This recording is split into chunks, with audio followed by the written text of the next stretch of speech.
Hello, everyone, and welcome to the Lori Clark Show.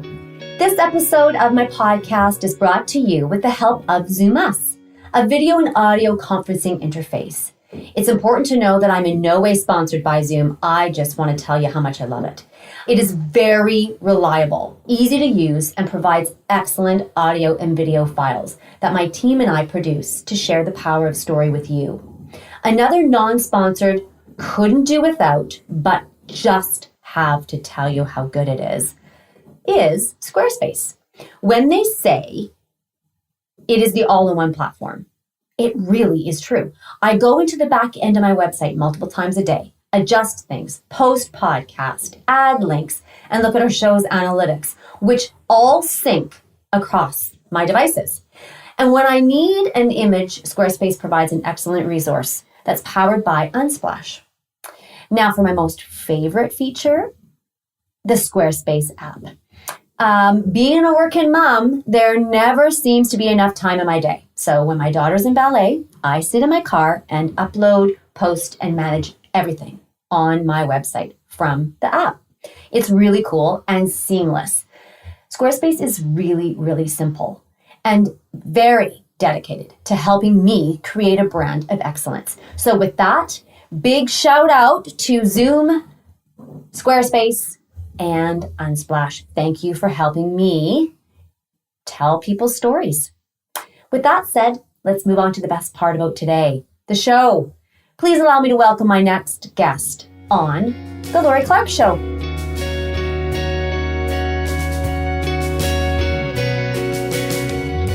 Hello, everyone. We are here today with Daksha. Daksha is currently a high school senior at Tesla STEM High School. Soon to be graduate at the end of 2021. Daksha, you have a strong passion for mental wellness and mental health. And you have gone through issues yourself. And that is why you're on the show today. You're on the show. Yeah. You want to inspire other people and let them know that your experience can inspire other people to hope. I'm so happy to be here. Thank you so much for having me. And I'm blessed and grateful to be here. And I'm so happy I have a new friend now. And I love the positivity the show exudes and just stands for. So I'm very happy to be here today. Well. I'm glad that you came. Can we talk about your mental health experience? So start me from the beginning. So your parents came from India and they immigrated to Washington? Yes, okay, so here's where it kind of started. Okay. My dad, he was a computer science major. He went to school in India first, in Tamil Nadu.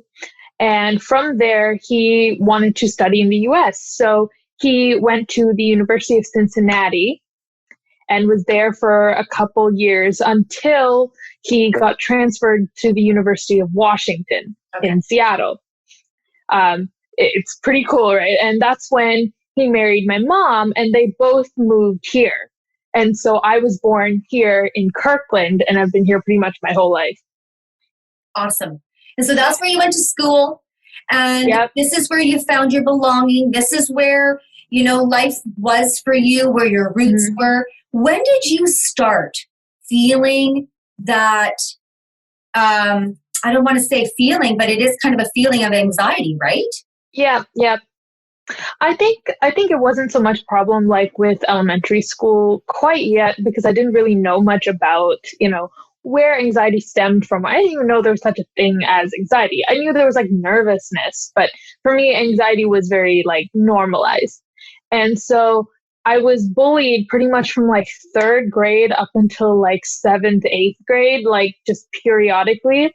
And in like middle school was when I was, started feeling anxiety simply because I felt as no matter what I did, I would be judged for it. And when judgment really started setting in, that's when I got started feeling anxiety. So when you had mentioned something like culturally, your mom had, put oil in your hair because that's a absolutely amazing Ayurvedic experience. Yeah. So many people do this I know. And yet it's not seen. It wasn't seen or accepted as something that you would be doing. And therefore, that was sort of a point of bullying. Yeah, I feel like that's not something that a lot of people saw. That now everyone puts coconut oil in their hair and it's perfectly acceptable. Yeah. But for some reason, when I was younger, people would see that my hair would be slightly more greasy or shiny, and people would like point that out because I guess their hair wasn't that way. So yeah, I guess that was a point of bullying. There were a couple of things that I was bullied about, but they were pretty varied.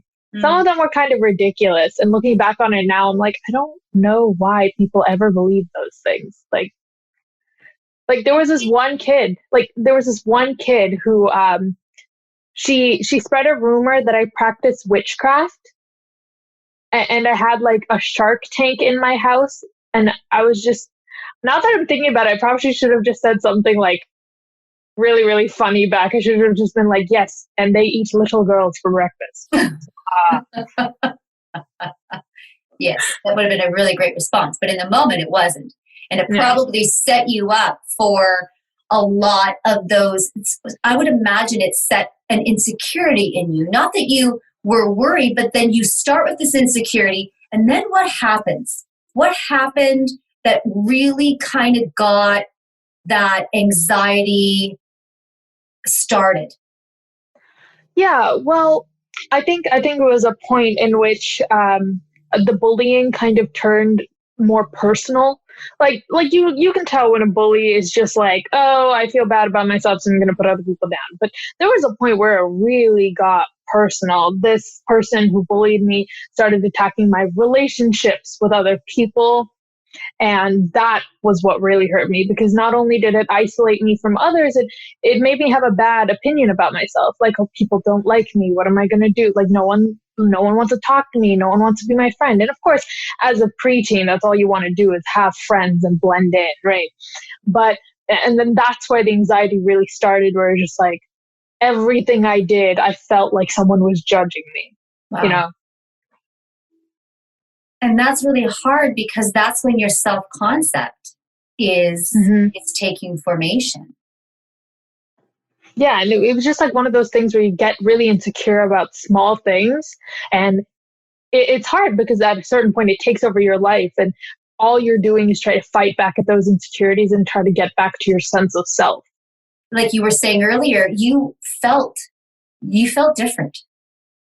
Yeah, I mean, I was lucky enough I've grown in Redmond. I was raised in Redmond, and Redmond is like fairly diverse, and there is especially a lot of South Asians in Redmond, but there were a couple times where my color or my heritage was specifically pointed out as a target of bullying, which is why it makes people feel so different. And how did you begin to feel that? What was the first, like, so there's someone out there right now who is listening to the show or going to listen to the show, and they're thinking to themselves, well, do I have anxiety? How would I know if I have anxiety? So would you be able to talk to someone about what that feeling is and how for you, and it might respond differently for other people, but how did it present itself in your body or in your thoughts? Well, for me, it would be kind of that usual, like, my heart starts beating a little faster. My stomach is really queasy. That happened a lot. Like whenever I forgot something as a young kid, my stomach would get like really queasy and like it would be in knots. I'd be like worried about that or thinking about something else. I'd be distracted at certain points. It really manifests itself in people differently. Like for me, it might be like, oh, I'm nervous, like my hands are shaking, I like can't focus. For someone else, they might just sit there completely still and not be thinking about anything. Like they'd just be sitting there staring at a wall, and that's their anxiety for them. It really depends. So if someone comes up to me and is like, hey, I'm like really nervous and I'm anxious, well, you might have anxiety, and that's fine. Like it really depends on the type of person. And also, we would be thinking about cycling thoughts. Yeah. So, Yeah. Yeah. right. So when that thought, it's like, I don't belong. I don't belong. I don't belong. What are they going to do? What are they going to do? What are they going to do? You spiral. How are they going to, if I do this, will they do that? Where's my friend? Where's my friend? Where's my friend? Right? Yeah. Your thought, what anxiety is it's kind of fear. In whatever case it is fear about things that you can't control. It's about maybe what's happening in the present or what will happen because of something that happened in the present. It goes from point A to point B, point C, point D. And before you know it, you're making up scenarios that probably won't even happen. But it's so common. Well, I feel like it's so common, but people don't know that it's so common. So, yeah. The overwhelm. Yeah. It's like an overwhelming feeling. It's just like, oh my goodness, the walls are closing in. I feel all like scared, Mm. So you said to me when we did the green room, you said, I just want people to know that mental health is not abnormal. Like that it's something that mental health as an umbrella where everything else comes underneath that. This is normal for us to be thinking about. And you want people of your age, just about 18 in December, to begin to say, okay, like this is normal. This is not an abnormal thing. You might be feeling isolated. You might be feeling separated or different than everyone else. But what you need to know is that you matter and these feelings matter. They have a place and it's not abnormal. It is okay. And most people have anxiety. Yeah. That I think that's the thing where people don't want to accept that they may have a mental disorder or mental illness. But I think the word disorder or illness gives it such a negative connotation that people are just like, I'm not sick. I'm not abnormal. Like mental health, mental illness isn't abnormal. You have a chemical imbalance in your body. It's just as if you broke your bone, you would go to the hospital to take care of it, right? You would get a cast for it. So that's pretty much the same thing as if you have a chemical imbalance in your brain that maybe causes you to have anxiety or depression. It's not something that you can control, and it's definitely not your fault. And you should not be thought of as different for it. It's just something that you can't control, and it doesn't alter who you are as a person. Your illness shouldn't take over your life. It's a part of you, and you should accept that the way you might accept other things that might happen to you. Like, I broke my bone at this point in time. Yeah, well, now I have a cool scar, I love that because you're saying that you're just saying if you feel it, talk about it. Oh yeah. If you feel it, have it, like look at it. If it is something that you feel is present, find someone to talk to. If it's not your family, it's maybe a teacher or a counselor, someone at school. But let's talk about that. Yeah. Okay, so let's talk about the vulnerability. Oh, yes. That comes with having a discussion that says, deep breath, okay. So you go to your friend and you say, I need to talk to you. I have been experiencing some anxiety. I'm feeling depressed. And I just want to know if I can talk to you about this. And they might respond to you. But there's always that feeling that they might go and tell someone. Yeah. It's such a vulnerability. Yes. And I think part of the reason why that anxiety that person is going to go tell someone else is the fact that they know or they think that they will be thought of as differently for that. And that's why mental health stigma is so bad, is because it causes anxiety in people, only in addition to their own anxiety, but anxiety that someone might go tell someone else, and that person is going to think badly of this person. And you can see that spiral going already, right? Like, oh, that person's going to go tell that person, and that person's going to go tell that person. And soon enough, my life will be ruined because people will think that I'm weird for having this. The vulnerability is such a like a weak moment, that when you're talking to someone who, and it's okay to be vulnerable, you're talking to someone, that person just really needs to like listen to you. There's a point where you might have to tell someone else if it's that serious, if it's serious enough that it's affecting their physical health. That's a different story. But if it is something that that person just needs to come to you and talk to you about, your obligation is to listen to that person and make sure they're okay, especially if you care about them. Wow. Would you define vulnerability as weakness? Definitely not. I would not define vulnerability as weakness because, in my opinion, showing vulnerability is strength. And even I have to work on this because I don't like to be overly emotional. Again, simply because of the fact that I've been told that before, like, oh, don't cry, crying shows weakness. But, even I'm teaching myself that, and I hope other people learn that being vulnerable in and of itself takes strength, asking for something, asking for forgiveness, asking for a new chance. That all takes such vulnerability and that all takes such strength. So being vulnerable is almost the best way of you saying that I'm strong. Well, I think we can end the episode now.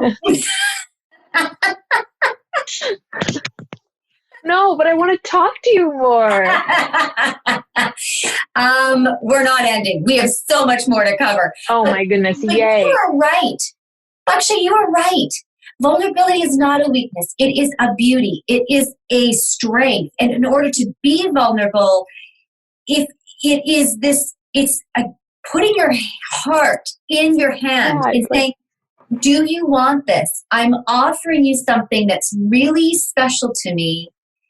I'm entrusting you with this. Will you handle this okay? Mm-hmm. And it's really on the other person, and here's the thing. Sometimes whatever someone tells you, if they're going to hurt themselves, you gotta tell. You gotta tell. Yeah. I think like a lot of the times people don't want to tell others about suicidal tendencies as well, or hurting themselves as well, because they think they're going to go tell someone.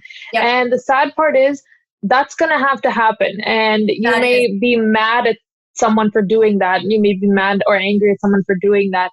But unless you can convince them yourself and get it taken care of yourself, then they might be mad at you, but they're going to learn one day that they have you to thank, that they're safe. Let's talk about your culture for a moment. Let's talk about no crying. No crying. Talk to me about sometimes family looks at you and says, everyone goes through it. It's okay. You're going to be fine. Yeah. Yeah. And that's originally before I really discovered what mental health was and was able to educate not only myself, but my family about it. My parents didn't really know that anxiety was, something that was so, we need to like address this head on. They thought everyone goes through it. And I don't blame them for thinking that, because every child does go through some semblance of anxiety throughout their lifespan. But my parents didn't think that, or I believe didn't want to think that something abnormal was happening to me. For them, they believe, or abnormal. I don't believe mental illness is abnormal, but they didn't want to think that something else was happening to me. And truly, they didn't believe that. So I feel like it came from a good place. It came from a good place where they was like, no, it's okay. You're fine. You're not abnormal. It wasn't something that they were not trying to be like, oh, push it down. But they didn't know. They simply didn't know. And it came from a good place. So I'm not mad about that. No, and you know what? I want to just pick up on that, because I have children that are older, and for me, I just talked to them about this the other day. I said, "Oh my goodness, you all had measures of anxiety. I just didn't see or label it as anxiety, and I didn't say, oh, that's okay, everyone goes through it. But what I did do was prep them. So I would say, okay, well, who are you? What is this? How can you take this perspective? How can we change the narrative in your mind that everybody is out to get you? That all you are is a failure. that you're not good at math? How can we change the narrative? How can we stop that cycle that says, I'm terrible at math. Oh, I hate math. Math is so hard. How can we change it? How can we reshape it and reform it so that you can see it from a different perspective? I didn't realize that that was really the underpinning of anxiety for most of my kids. And since they're two are in their 20s, one's 17 and one's 11, I'm noticing now there's this interesting span. It is actually clear that most people have this kind of cycle or narrative. Can you talk about, give me some examples of the narrative that goes through your mind when you're thinking about school and you're going, okay, expectations. And I mean, life is expectations for you. Yeah. And I think for me, I talk to myself quite often, actually. People think I'm crazy. But I talk to myself, and a lot of the times what I say, I'm just like, okay, well, I say it out loud. I'm like, okay, what are you thinking about, babe? What are you worried about? What are you worried about? I kind of just like repeat that to myself, and it helps me organize my thoughts sometimes. But normally when I'm in school, it'll be like, okay, you've got these assignments to do. Okay, you've got these meetings. Okay, you've got this to do. And it's like, that's why people write things down, right? Because it's like a never ending cycle inside your brain. There's so much going on, at least for me. And a lot of the times I need to sit down and kind of organize my thoughts and think about it one piece by one piece. Not only just thinking about what I have to get done tomorrow, but planning it out so that it's a long-term plan. Okay, not only do I have this due tomorrow, but I have that due in a week. So let me space out my time so I'm not stressed at the last minute. It really, there is a point in which your anxiety does get the better of you, but you really need to just rein it back and think about what's real and what's not real. And sometimes I play myself some music just to calm myself down. And I'm just like, okay, you know what? What's real and what's not real? What do you have to do right now? What is the worst that can happen? The worst that can happen that you can fail this test. Okay, well, the next test you're going to do better. You can retake this test. So really, it's not that big of a deal. Like, it really is truly deciding what is the difference between your mind and what's reality. I love that. What is real and what is not real? So when you're on a test, you can, but for some people, if you fail, that means they're done. Like they fail. Yeah. So it is, what's real and what's not real is a very different line for everyone else. But yet it's a really important conversation to have with yourself. What is real? If I'm walking down the road and I think I'm going to get hurt by that group of people, is that real or not real? Okay, well, you've got to think about what's going to happen, right? So a lot of the time it could be just plain anxiety, or it could be a real threat. And sometimes you need to separate that in your mind. It's definitely harder with people for anxiety. But hey, guess what? If you're really that worried, you can cross the street. Well, and our friend Maria from Kids Coping with Anxiety, she talks about that. She says, it's like there's a high alert on the whole time. Yeah. And like, it's like for a lot of people who have, who cook in the kitchen and they've got people all around them, mothers or no mothers, when that fan is on in the kitchen and you're cooking away and you're yelling at everybody because there's this one thing in the background that you can't figure out what it is. It's that. It's like this fan on in the back that just keeps reminding you, I'm in danger. I'm in danger. Something's going to happen. What's going to happen? High alert. With anxiety, it's almost like your brain is in a constant state of fight or flight response. Interesting. And it's like, it's always just like, you become like kind of like hyper aware of everything.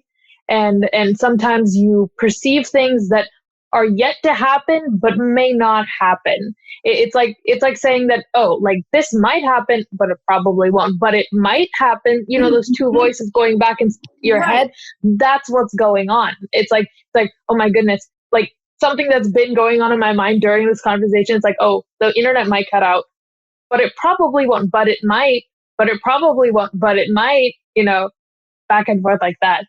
Right. And I have other anxieties. as we're talking about this show. Yeah. I'm looking and I'm watching you in the camera and I'm going, don't look down, because then it looks like you're not looking at her. Don't look down. Look up. Look up. Like, I have 10 things that I'm thinking about. Yeah. Maybe even more as I do this. And I have to learn to be in the present, to accept the conversation and the flow right here, right now, in its entirety. I cannot tell you what's going to happen in 5 minutes. I know where the interview should go, but can I control that? Yeah. I think it just, I remind myself that I'm blessed to be in this situation, or I'm grateful to be where I am. And a lot of times, like when I'm feeling down, I know that your problems are valid, but I always do think about the fact that there are less fortunate people than me, which is part of the reason why I do all this stuff. Is I know there are people I can help. And I feel like if I just stick with the privilege that I have and keep it just at this level, I feel like I'm incomplete, because I have so much privilege and I'm blessed that I should be able to share it with other people, because everyone deserves that. I heard this once before. People in third world countries, you think you're better than them now, but the only reason that they're not where you're at right now is because of the fact that they did not have the same opportunities. And so that's why I strongly believe that you should never think yourself above another person. It's because you have no idea what they've been through. It's a really important thing to remind yourself, again, like you said, what is real? What is reality? What's not real? What's not reality? And what's the worst that can happen? We all know the worst that can happen, and then you go up from there. Do a lot of your friends think this way, or how is the temperature out there? I think, again, it's different from every person. Yeah. Like, I know one of my friends, she does not have the same anxiety response as me. Like, she'll just sit there and be completely quiet. She won't say a word, not even to me. I'll be like, hey, is everything okay? Nothing. And then sometimes I just have to hold her hand and give her a hug and just sit there with her until she's done. And then we talk through it. But it really depends, again, on the person you are. For me, it's different. You have a friend that has anxiety, but what you're doing is you're talking about it. You are being the person for her or for him that you want, and how you want to be and how you want to be treated. Exactly. Let us talk about, as a beautiful woman. Thank you. Your intelligence is amazing. I mean, our viewers and our listeners do not know that you are a co-founder to a fabulous, and we can talk about this soon. It's called Venus Inspire. And we can talk about this empowerment that you have begun to see, because I think that that's a really important piece to who you are, and it reflects your wisdom and your intellect and your desire to connect and empower. But let's also talk about the reality of being a woman. Yes, that is an entire reality in and of itself. Go ahead. I don't know. A few things about being a woman. I'm proud to be one. I'm very proud to be a woman. And I will say that it's hard to be a woman. I'm proud and it's hard. The same way people, know that it's hard sometimes to be an American, but they're also proud of being an American. There are a lot of struggles that we have to face on a day-to-day basis. It doesn't matter if other people invalidate them or validate them. We know we go through those struggles. And part of the reason why I started Venus Inspire is I know there's a lot of platforms out there who are telling women that, you can relate to us. We totally get it. You can relate to other women. But we wanted to create a platform where you can connect to women on a different level, on women who, are out there in their fields making a difference, and, how they got there from like kind of not even rags to riches, but like from a small, where you are right now, this is where you can be. And, connecting those people was the biggest idea that we wanted when we started Venus Inspire. Yes. I love that, because that is, we talked about this. That's really close to my heart, and I'm rooting for you all the way. Thank you so much. As a woman, we feel the pressure and the anxiety of being perfect. Yes. Mm-hmm. How are we going to perceive? Is our hair right? Is our foundation a little bit crazy? What are we looking like? Are people going to criticize us for, the 11s that I got here? Like, what are we? The fear, the perfection. Yeah. I feel like 5, and I have a measure of that. You're 17 3/4. I feel like women are held to a standard. I'm going to put it out there. I am a feminist. I'm going to put it out there. And I know some people may call me as a feminist. Oh, you're one of those feminist types, as an insult. I don't take that as an insult. So thank you. Feminism is something that you can be pro-woman without being anti-man. We need to redefine feminism to equality, to equalism, because the only reason that it's called feminism is that women are at a disadvantage right now. And actually more than 30% of women will face an anxiety disorder in their life, which is more than 19% of men. So, and you can see that distinctly with how women are treated in society. There is a reason that we are more anxious. You will meet more girls in your life that have an anxiety disorder, have consistent anxiety than men. There is a reason for that. What is the reason? Well, many. Firstly, like you mentioned, have to make sure we're looking good. Like, oh, is my hair okay? You'll notice, throughout this entire interview, I'm playing with my hair. I do it because I get nervous. It's not because of whatever, being flirty or whatever. It's me being like, oh, okay, does it look okay on camera? Does it look straight? Am I smiling enough? But our perfection comes into many levels. It's like the pressures or the anxiety. Okay, so you go to Tesla STEM High School. Your pressure is, I want to be this. Am I smart enough? What if I'm not treated as an equal when I come out of here? What if I have to, some other male is competing with me and they win? Yeah. What happens if I'm seen in a different way? I've talked to many people who, they're a doctor the other day I was chatting with her and she said, I had an interview. She had an interview for a role. She was interviewed and they asked her if she was having children. Yeah. Yep. And her friend was a male. He sat down for the same interview, but they didn't ask him. This is the kind of anxiety thing that women have to deal with. It is a very real thing in the workplace. Because of their choices, you believe that they won't get the same. They believe that they won't get the same opportunities, and it's true. Yeah. And for some reason, if you want children, oh, you can get a job. Oh, if you don't want children, oh, you're not taking advantage of the fact that you're a woman. You're a woman. Your greatest joy in life is giving kids, And again, that's another thing with my culture. A lot of, in Indian culture, having children and settling down and getting married is a huge thing. And I don't know what I want to do in the future. I might want to get married. I might not. But the point is that it's no one's business whether I want to get married or I want to have kids or all those things. That should not, me being my gender should not have any effect on the opportunities that I'm given in life. What should affect those things is my skill, my talent, my passion, my brains, and everything else, right? Because you don't ask a man how he balances family and work life.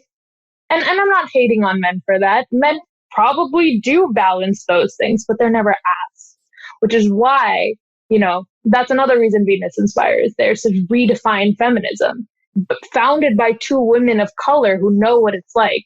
Funny story, that's actually how I met her, my partner, is I met the other co-founder of Venus Inspire, because we were both the only 2 Indian girls in a class, in our biology class in sophomore year. Only 2 Indian girls in that class, and Tesla STEM has a higher ratio of boys to girls.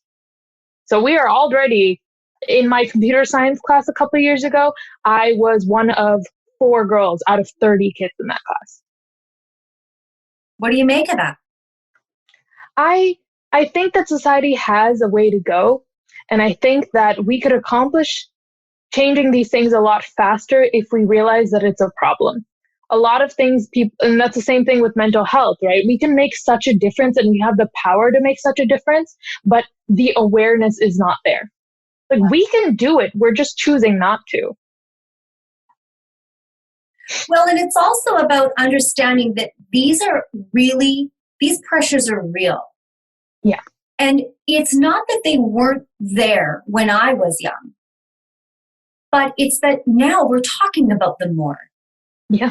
The shame is still present, but through social media, we can talk in a way that uncovers and lifts off that valve of shame just a little bit to let some of that pressure out. The shame is still there, but there's a new way to sort of dialogue. You can go incognito, you can do a whole bunch of different things to not reveal who you are or your name, but you can talk about it. And so that, I think, makes a difference, because the more we talk about it, now it becomes the issue. Yeah. Right? But we're looking for change. We're looking for, this a normalcy. We want to make it normal that in class, mental wellness is actually discussed. Yeah. I don't want it to be like one of those once a year mental health days. Like, You're right. I want it to be integrated in, and that's one of the biggest things that I'm striving for, because I want to major in political science. I want to go into politics. I want to make mental health friendly advocacy legislation, so that mental health education is mandated in businesses, seminars, schools, faculty meetings, that it's so known about that no one can give an excuse that, oh, I don't know what that is, or, oh, I'm pretty sure that person doesn't have that. I want people to really, truly face it head on, so that we can create not only a better future for our generation, but for our kids and their generation and future generations. I feel like the work that we can do now will have such a big impact. I agree with you. I wholeheartedly agree. And and that's the other component too. In school, there's a lot of people that are singled out and that they're others, right? There's an isolation. And those people maybe are isolated because the anxiety is overwhelming. So they just choose to be separate in general, because, hey, if I'm not close to other people, you see those, with the teens that lash out, those kinds of teens, for example. It's not that they want to be mean. It's not that they have a mean character. Is that sometimes they're just too anxious to be around other people. If I don't get close to people, I won't get hurt. And even I had that, same mental state for some time, where you had the, oh, everything is cupcakes and rainbows, and then you jump to the other end of the spectrum after anxiety, where you're like, I don't want to talk to anyone. I hate everything. I hate everyone. And then you find that balance in between, where you're like, it's okay to be vulnerable. Keep your guard up, but it's okay to be vulnerable. You find a balance between how you want to live your life. Like that. There's not much I don't like about what you're saying. I'm just thinking in my brain, is there anything else that I don't like? But I love you saying that. That's why I'm pausing, because I'm like, I'm taking it all in. Fear of failure is one of your... I have a teachophobia. A teachophobia is a very crippling fear. It's what? A teachophobia. A teachophobia. Yeah, it is the fear of failure. And, it sounds like one of those very presumptuous fears, like, oh, the only thing I fear is fear itself. It sounds like one of those things. But, and, whenever you hear someone say that, you're like, yeah, wow, that's so incredible. But, when fear of failure is something that a lot of kids face, particularly. And it's a very crippling fear, because it doesn't even allow you to try, right? Because the fear of failure is essentially if a result is not guaranteed, the result you want is not guaranteed, you don't want to pursue that thing, because you are generally afraid that it's going to have bad results. And fear of failure and anxiety go hand in hand because they're essentially almost the same thing. Like for me, it's tests, right? Especially in like certain subjects that I'm weak in. It's like, oh, I know I'm not going to get good. So like I spend more time worrying about it than I do studying, things like that. And if I don't really put my mind to it and, block that out and I'm like, you know what? No, you're going to try no matter what. And at least you can say you tried, right? If you're going to just stay there and I sat there and I shook and worried the entire time, you're not going to be able to say, hey, at least I tried. And you know what? Even my 100% wasn't good enough. Well, that's fine. At least I tried. At least I put my effort in. Do you ever have panic attacks before? Oh, yes. Oh, yes. What do those look like for you? For me, I mean, I'm not the type of person that is just like, or like super hyperventilating, but I'm also not the person who stares at the wall. I'm normally just the person who's like, I shake a little bit. I'm like, my stomach's in knots. Like my heart is beating a little bit faster. My brain is going in circles, that's how it is for me. Like I'm just and for some people, it's like that squeezing in feeling. Like, yeah, like you're being shut in. It's like, it's just enveloping you, squeezing in.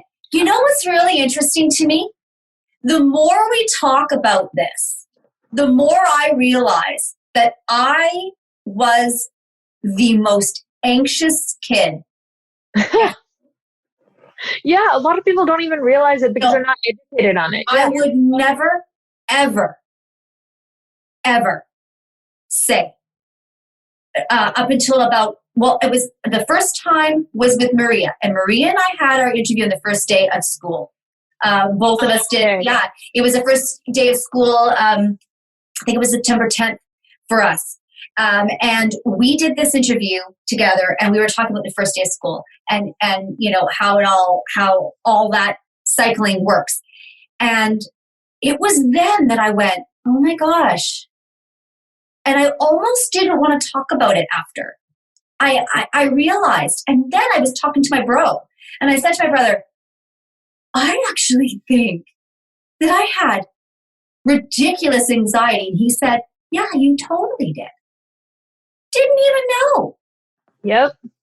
Because guess what? It probably wasn't talked about. Like, no, you didn't even know, right? Because it wasn't even a widely spread thing. Like, everyone was just like, oh, this isn't, you had the same feeling. Oh, everyone goes through this. Like, this is something that probably happens to so many people. Daksha, I faked sick.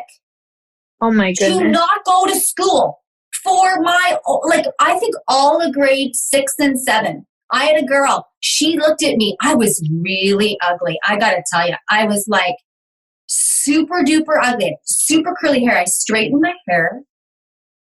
No, you're beautiful. You're absolutely beautiful. And I do feel beautiful now. But when I was young, I was in that ugly duckling. Some people they're trying to come out of their little shell, and they're like, "I'm gonna make it." Well, I totally get it. I was in that place where I was trying to come out of here, and I had these glasses that were huge, and they had these butterflies, and I wore. You should see the outfit. It was like plaid with burgundy and navy and green, and then these mustard colored pants I thought were super cool. And it was sounds like my kind of outfit. Clearly not cool. And this girl had it out for me. She said, I am going to beat you up one day, and you're never going to know when I'm going to come, but I'm doing it. I lived in fear for months. And you know what? I'd round the corner and I'd go every different way I could, but there were only a few ways to go back to my house. And she surprised me. It was probably 5 or 6 months, and she waited. And then 5 or 6 months later, she bamboozled me. And I garnered all my strength, and she came in with a group of kids. They came out of the bushes, and I stood there on the road and had these glasses on, and she said, take your glasses off. I'm going to punch you in the face. And I said, no. And she said, you're going to take glasses off. And I said, no, if you want me to take the glasses off, you better punch me in the face. I don't like them anyway. Just break them. It's fine. And she didn't know what to do. And it was in that moment that all of the anxiety that I had about her like the throwing up. I would throw up before going to school. no. I could not function. That's Not function. horrible. Guess what happened? So, what happened? I walked by her.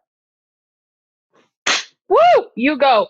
1 year later, we're sitting in math class in high school. Now we've gone from elementary school to high school. She is not the queen of the castle anymore, let me tell you. We're in high school. She walks in. Nobody would let her sit down. I got up. I moved over and I let her sit down. You go. You know what? That experience. You're nicer than me. Well, I know. Okay, that was just my one gimme. That was just my one pay it forward.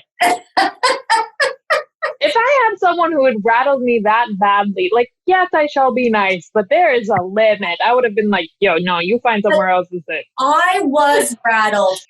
Yeah, I mean, in my brain, anxiety, it is a part of me, but I don't let it become my identity. Yes. I don't want to be defined as the girl who, she has anxiety and she appears on interviews, or she just talks about anxiety. Yeah, I do. But I don't talk about me having anxiety. I talk about the fact that anxiety is normal, that everyone who has anxiety is completely normal and they shouldn't be ashamed of it. Whether you're going through a phase where you're anxious or it's something you're going to have to deal with for the rest of your life. It shouldn't be about me. It should be about, generally, at least this is what I tell myself. I have a brain. I have a brain that thinks thoughts, whatever, that helps my body function the way it is. And then I have a mind. And my mind is, my mom always says this to me. She's like, it is a dangerous master, but a humble servant. And that means that when my mind is spiraling with thoughts of anxiety, it's my mind that is taking over. That's what's causing me. It is being the dangerous master. And that is when I need to calm myself down and say, no, you are a part of me. That means you work for me. I'm not going to let you sit here and take away my sense of self. I know what I'm here to do. I know that I'm going to ace that math test tomorrow, and I'm not going to let you think otherwise. And sometimes that means talking out loud to yourself, but it is so worth it. Well, and that is really beautiful. It's dangerous. It's a dangerous master, but a humble servant.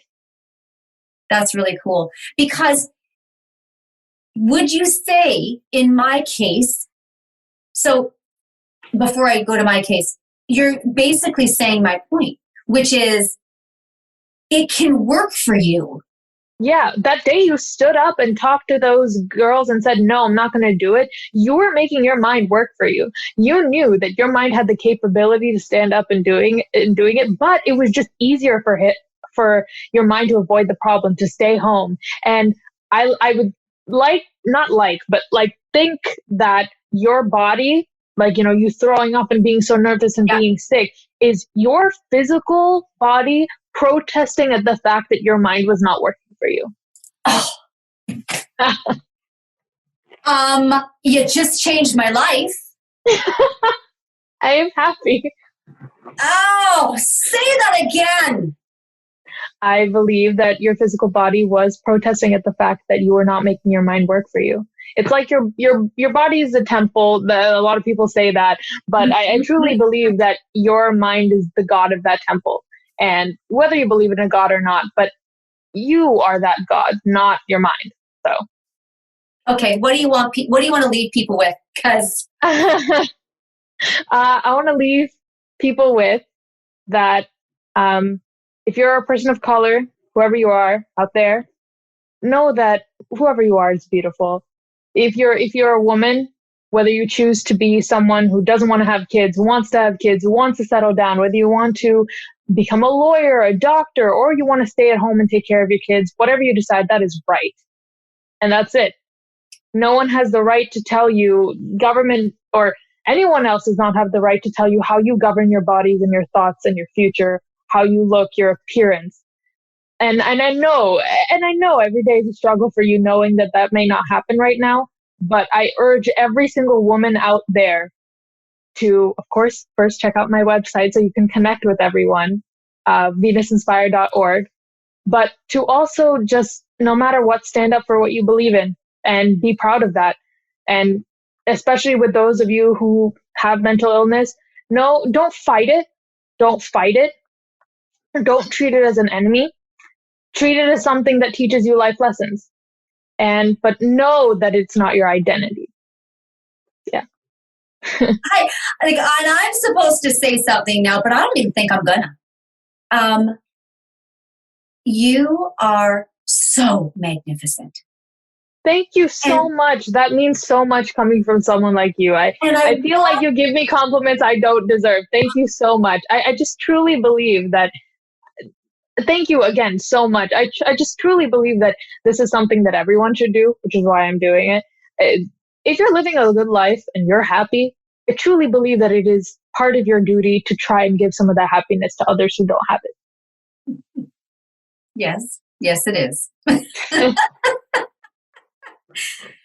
And you are a wonderful, wonderful woman who just this show. And you mentioned that this is something that you do for fun. Yes, a lot of people don't do this for fun. And that, I think that's one of the most incredible things about this show, that it just lives to give back.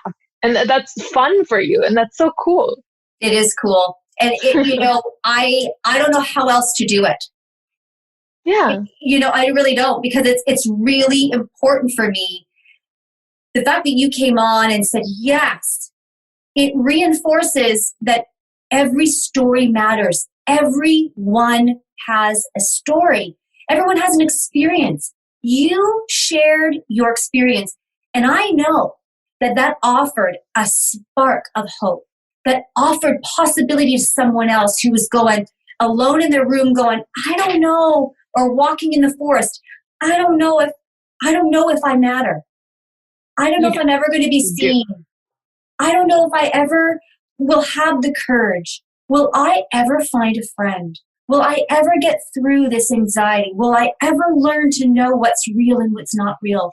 Will I ever be able to walk myself through worst case scenario and move myself?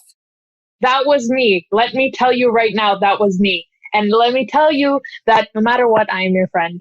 I'm your friend. You can email me at any point. You can go on the website. You can DM me, whatever. But I am here for you. Even if we are complete strangers and you're having an issue, I'm here for you. That's right. That's what we do. I feel like a lot of people can't connect to their role models, or not that I'm saying that I'm anyone's role model, but like their role models, because those people are so far away from them. That's why we do Venus Inspire. That's why we want to connect them, because they can just ask questions about anxiety and those kinds of things to people who've gone through that and are at such a great place now. Well, for me, and that's why I do this show, I think that part of my giving back to people is to be able to say, you have a place. We're going to talk about everything. That's what we're going to do. Whatever happens in life, let's talk about that. And you just happen to come across my path. This conversation has gone all over the map. It's not going to be fluid, and it never should be.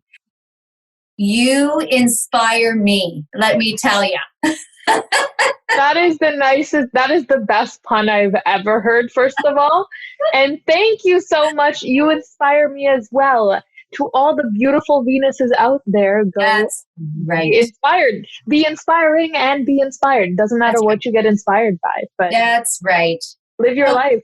Thank you so much for having me. I think this is such a great platform, and I'm so blessed and grateful to be here and have this discussion with you. I truly believe that you have such a wonderful platform and you're using it for such a great purpose.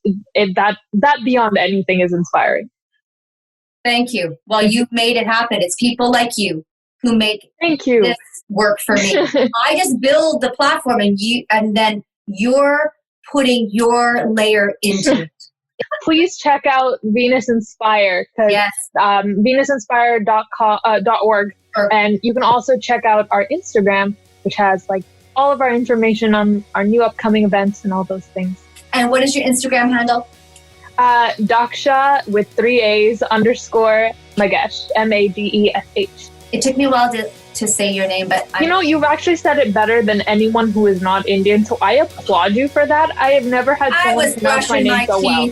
And I was like, Daksha Magesh, Daksha Magesh. I was trying to beautiful. Beautiful. It warms my heart.